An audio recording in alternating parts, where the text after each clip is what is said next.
Hello everyone. In this video of international business, we'll cover the context of political environment in international business. So let's begin. Peter Drucker, The Management Challenges for 21st Century, observes even within transnational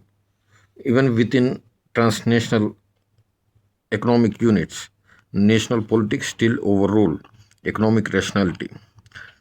Despite European Economic Community, for instance, it has proven all but politically impossible to close a totally redundant plant in Belgium and shift the work to a French plant of the same company only 30 miles away, but on the other side of a national border.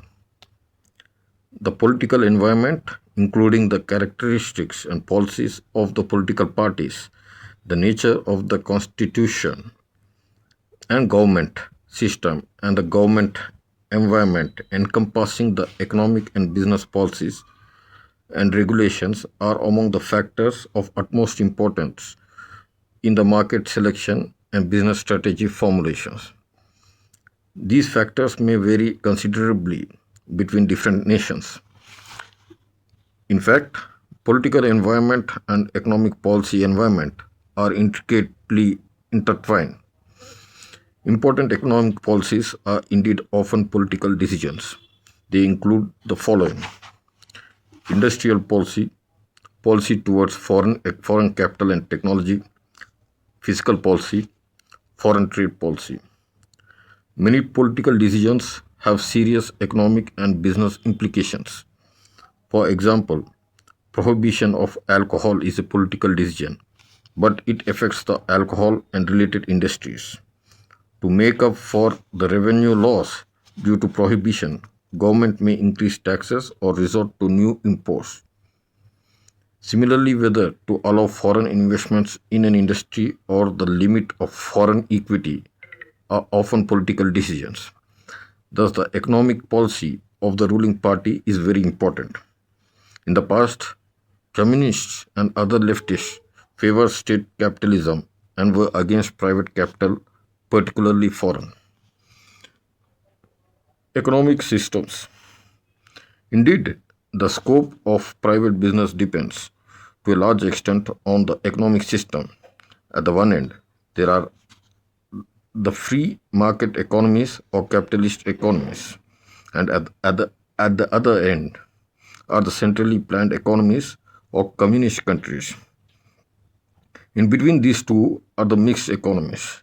Within the mixed economic system itself, there are wide variations. The freedom of private enterprise is the greatest in the free market economy, which is characterized by the following assumptions. The factors of production: labor, land, capital are privately owned, and production occurs at the initiative of the private enterprise. Income is received in monetary form by the sale of services of the factors of production and the form and from the profits of the private enterprise. Members of the free market economy have freedom of choice insofar as consumption, occupation, savings, and investments are concerned. The free market economy is not planned, controlled, or regulated by the government. The government satisfies community or collective wants, but does not compete with private firms, nor does it tell the people where to work or what to produce. The completely free market economy, however, is an abstract system rather than a real one. Today, even the so called market economies are subject to a number of government regulations. Countries like the United States, Japan, Australia, Canada, and member countries of European Union are regarded as market economies. Communist countries have by and large centrally planned economic systems. Under the rule of communist or authoritarian socialist government, the state owns all the means of production, determines the goals of production, and controls the economy according to central plan. There is hardly any consumer sovereignty in a centrally planned economy, unlike in the free market economy. The consumption pattern in a centrally planned economy is dictated by the state. China, E- Germany, Soviet Union, uh, China, Germany, Russia, Czechoslovakia, Hungary, Poland, etc., had centrally planned economies. However, recently several of these countries have discarded communist system and have moved towards the market economy. In between the capitalist system and the centrally planned system falls the system of mixed economy, under which both the public and private sectors coexist as in India. The extent of the state participation varies widely between the mixed economies. However, many mixed economies, the strategic and other nationally very important industries, are fully owned or dominated by the state. The economic system, thus, is a very important determinant of the scope of private business. The economic system and policy are therefore a very important external constraint on business. Trends in political economic philosophies.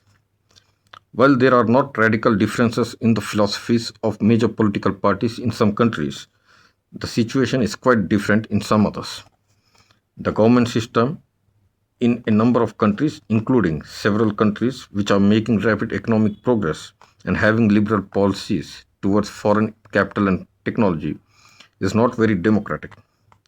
That does not mean that they are not good to make business with. As a matter of fact, in several such countries, the procedures are simpler and decisions are quicker than in some other democratic countries. Until the political and economic changes ushered in the late 1980s and in the early 1990s in the Eastern Europe and erstwhile USSR, these countries were a separate bloc with several common characteristics. Private enterprises were very limited and state trading, particularly counter trade, was a rule. There were a lot of restrictions on import and foreign business. This did not, of course, mean the communist system was insurmountable for multinationals or other foreign firms. Under such system, in several instances, winning over the top brass of party or government was a strategy to obtain business.